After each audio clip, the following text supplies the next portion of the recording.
Praise the lord. મિત્રો, આજે આપણે હિબ્રુનો પત્ર તેનો 10મો અધ્યાય અને તેની 14મી કલમમાંથી પ્રભુના વચનો જોવાના છે. વચન આ પ્રમાણે છે: કેમ કે જેઓને પવિત્ર કરવામાં આવે છે તેઓને તેમણે એક જ અર્પણથી સદાકાળને માટે પરિપૂર્ણ કર્યા છે. આમીન. આ પ્રભુનું વચન છે. હિબ્રુ 10 અને તેની 14મી કલમ. મિત્રો, હિબ્રુના પત્રમાં 10મા અધ્યાયની 14મી કલમ જ્યારે આપણે તપાસીએ છીએ અને આ કલમ ઉપરથી આજે આપણે પરિપૂર્ણતા એ શબ્દ વિશે આજે આપણે પ્રભુના વચનો જોવાના છે. આ કલમ આપણા જેવા અધૂરા પતિત પાપીઓ માટે એ પ્રોત્સાહન, ઉત્તેજન અને હિંમત એ પૂરી પાડે છે.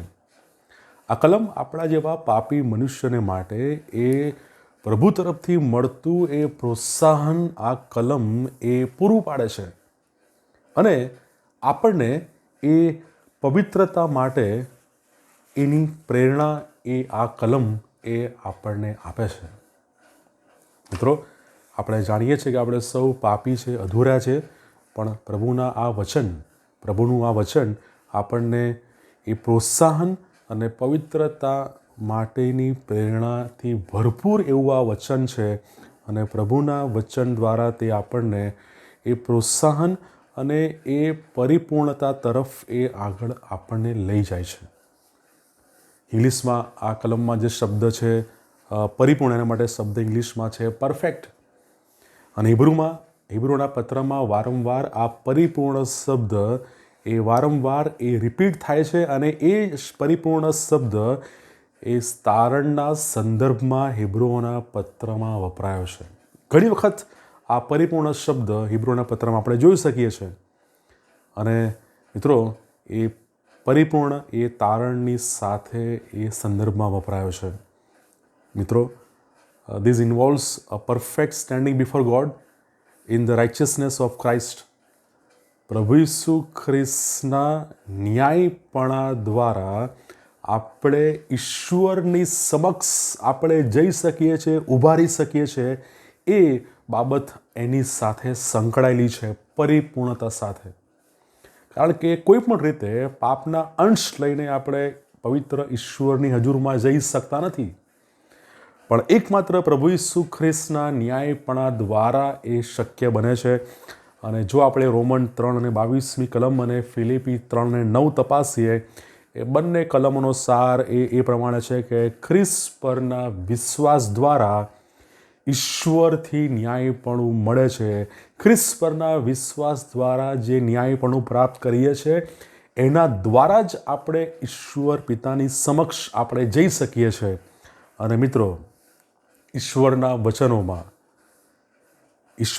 વચનોમાં ખ્રિસ્ત પર વિશ્વાસ રાખીને આપણે અપૂર્ણતાથી વધુને વધુ પવિત્રતા તરફ આપણે આગળ વધી શકીએ છીએ. અને મિત્રો, તે બાબત આપણે આ હિબ્રુ 10 અને 14માં જોઈ શકીએ છીએ.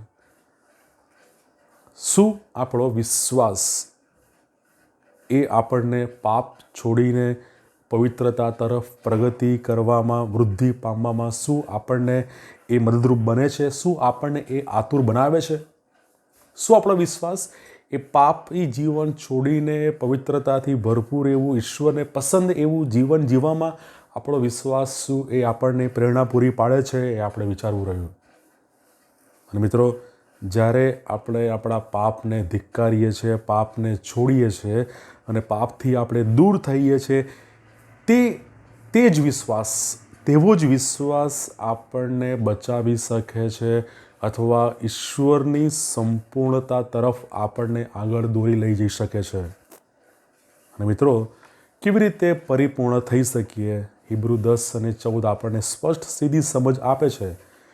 ખ્રિસ્ત પરના વિશ્વાસ દ્વારા અથવા ખ્રિસ્તના ન્યાયપણાથી, એ ન્યાયપણા સાથે આપણે ઈશ્વરની હજુરમાં જઈ શકીએ છીએ અને પરિપૂર્ણતા અથવા પવિત્રતા તરફ આપણે ઈશ્વરની ઉપર વિશ્વાસ કરવાથી તેમના ન્યાયપણા સાથે જ આપણે એ પરિપૂર્ણતા તરફ આપણે આગળ વધી જઈ શકીએ છીએ.